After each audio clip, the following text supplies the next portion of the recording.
Live at 3, Kill Forge first in CC. I think it rhymes. Well, we got a blog post where we're going to talk about a new type of raids that is going to be replacing the Greek raids. It's going to also require the Alpha Flight. Now, we do have some insight what that's going to be.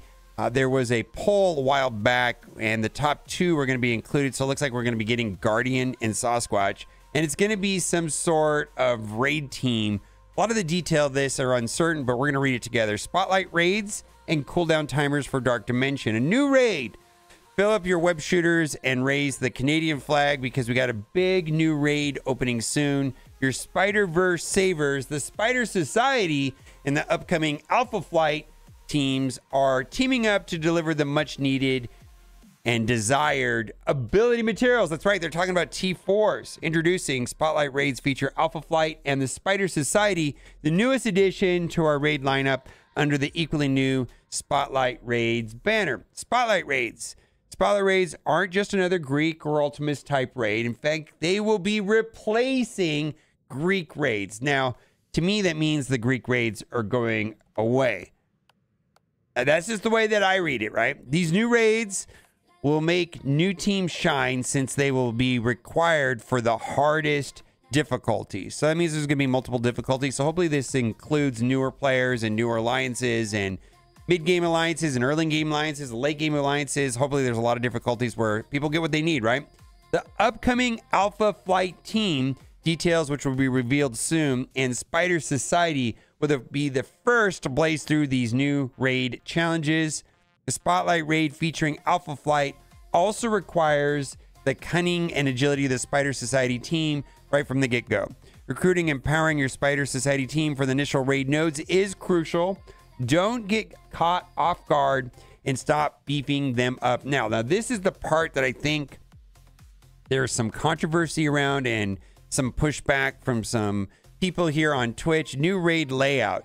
Say goodbye to the usual 3 teams of 8 players and say hello to the new 4 teams of 6. This means every player counts more than ever. Now, I can say that I would want to play this and to see how it actually plays out before judging it. My initial thoughts on this is that this is going to create additional work for Alliance leadership and potentially more confusion. We're going to go over the map here in a moment.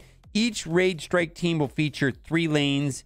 You won't get it alone. Each lane will be tackled by 2 Alliance mates, so 2 people in each lane, giving you a lane partner to rely on. Here's the diagram of the Spotlight raid layout. Please remember this is subject to change. So the way I read this is that you start here, here, or here, 2 people per lane, and it looks like there's 9 nodes. So 1, 2, 3, 4, 5, 6, 7, 8, 9. Same thing, 9 nodes. And then right here, 9 nodes. And then we all meet up at the final boss. Okay. I mean, I feel like this is a little bit confusing because, you know, like, for example, I'm in Strike Team 3. And so I go into... Now, there's going to be 4 Strike Teams. So maybe I'm going to be in Strike Team 4 or 2, but not in 3. I mean, this is just going to require more coordination. Hopefully, this doesn't create situations where it's more challenging to take time off, and we'll have to see. Take flight for T4s and Crimson Gear. I think that is welcomed news right there. This raid is your golden orange ticket to scoring tons of ability materials, especially the powerful T4 ability materials. Crimson Gear is also up for grabs. There are big ways to power up your squads with the new Spotlight raid. Nothing bad about that, right? After reading this section, you'll probably have many more questions about Spotlight raids. Please remember we are finalizing the details, which are subject to change. We'll give you these finalized details soon. Okay, fair enough. So, they hint again at the next legendary. We've been hinting at this for a while. Very soon, we'll announce the next legendary and his team. I know we are big T's. As announced previously, the out-of-time team will be required for this new legendary, and this is the part that I don't know what it means. Additional teams will be needed. We will reveal them soon when we reveal the next legendary. Stay tuned. So my best guess is that it's going to be Old Man Logan, something to do with the Deadpool movie. In the Professor X teaser thing, you know, it's got a quadrant where it's got basically a man in a trench coat looking over like the Grand Canyon, and that was from the art of an Old Man Logan comic book. So that's my best guess. Dark Dimension cooldown timer. In last Friday's weekly blog, we announced in the near future we'll be reducing the cooldown period after completing a Dark Dimension from 24 hours to just 1 hour. First and foremost, this change will not affect Dark Dimension 7. Okay. The change for Dark Dimension 1 through 6 cooldowns will start Saturday, April 18th. Please note this may take some time for the change to take effect after they released.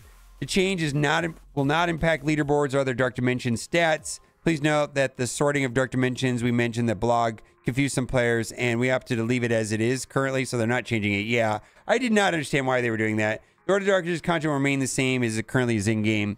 Part of the update, we've also added a new icon for Dark Health Packs. Inventories of this resource are unaffected by the art change. So, the way it was before is that when you finished Dark Dimension 1, you had to wait 24 hours before you could do the second run. You want to do 2 runs, right? And now you only have to wait an hour. Fine. Wrapping up.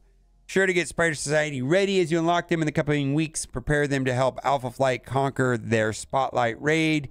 Can't wait to show you more in the near future and enjoy the lower downtime between your Dark Dimension runs. Now, I want to talk about the Spider Society team and how it's been playing out now as a 4-piece. And then also, there's a really good post about the illusion of raid teams and how you really, it's kind of a scam to a certain degree. And we're going to talk about that.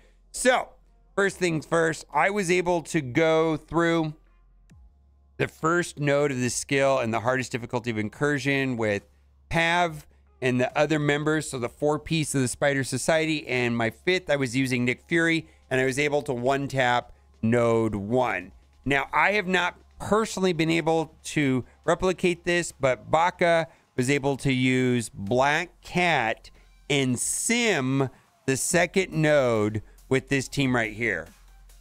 I have not been able to do that. I've been able to one-tap the first node, and then I run in with the, I not tried Black Cat, but I've tried Black Knight. So I'm going to try Black Cat on the second node. And the third node has been a free-for-all. So 4-piece is making the skill section easier for me, specifically the first node. And the second node, now I can 2-tap it with some success.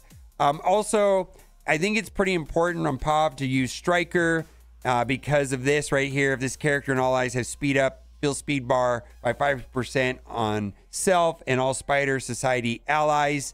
And that was super useful on the boss node on the test server. That extra speed bar made a difference in getting through that final boss node. As far as T4s, I did all the T4s on Pav. I want to say that the basic seems to be luxury, and a lot of people are just doing the ultimate, the special, and the passive, and they're not opting to do the basic. Baka also sent over a spreadsheet of his strike pass analysis, and it looks like that there is little to no changes between the 15th and the second strike pass. Also, there is a Blitz event currently running, and I think that it's pretty easy to finish this Blitz event on the web milestones. If you have a full veteran roster, it's about 50 wins a day, a total of 3 rotations. But also there's quite a bit of Blitz credits that can be earned by completing your dailies. And for me, some people were able to do this in 2 rotations, and then other veteran players were able to do this with 3 rotations. That's given that you have most characters in the game. Of course, it's about 50 times 3, 150 is what I heard. All right.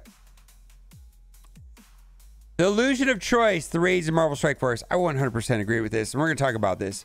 This is my experience with Incursion 2.1. There are no choices when it comes to successfully clearing the nodes. You take in the latest team, and most of the time they clear it. And sometimes they do not. If you put anything other than the prescribed raid teams, you get obliterated. If I even have a Mystic, if the only thing that works is Bifrost. Couple that with the raid teams having the shortest shelf life, it's a frustrating experience. If we cleared the node 3-star, why can't we sim? Why only cookie cutter? No fun in that. And I'm going to take it a step further and agree with this, because this is 1000% correct. Raid teams are the scam in the game, but also the raid bonuses. So it's been obvious to me for some time now that there's only one team that works in the latest and hardest difficult raids. And you have to use the team that they tell us that they sold us, right? And literally, it's tuned around that team. And all the raid bonuses are doing, it doesn't matter if they give 100% damage or 1,000% damage or 1,000% health or 1,000,000% health. The node is tuned around the current raid team with the raid bonuses. They make it harder and they tune it around what they sell us.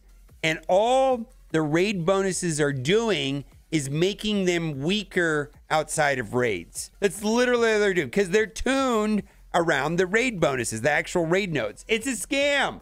I'm just telling you, the raid teams in general are kind of cookie cutter, not a lot of thought. You just kind of have to buy it to get through it. There's not a lot of creativity or choice or anything, in my opinion. Bang for your buck milestone, no longer worth it. Veteran player, 75 million TCP. I'm finding that bang for buck milestone is no longer worth it because there's no gold in it anymore. Sure, you get a lot of teal gear, but that is not where the shortage are now. And soon teal gear will be the new orange gear. Yep. I mean, as far as teal gear goes, I'm still struggling to get 18s and uniques, but other than that, sometimes it's catalysts, but largely I'm not struggling with teal gear as much as I once was. We will be swimming in thousands of useless parts for it. It also makes more sense now to use the Google Play Store and get play points and use them for gold orb. Want to spend money in the web store? You have to keep it worthwhile, Scopely. I agree with this. If you want me to spend money in the web store, you have to keep it worthwhile, Scopely. And then also, there's an event running right now where if you spend your ISO 8 on the 24s, well, my chair's in the way. I'm going to switch other sides. Right. On the 24s, you get the currency. There's only 6 nodes that have the 24s. There's only 6. The 12s do not have the event currency. And then lastly, from Baka, I'll put this in the comment section. This is a spreadsheet for Kiln that's up and coming. And this gives like what's on each floor and the waves.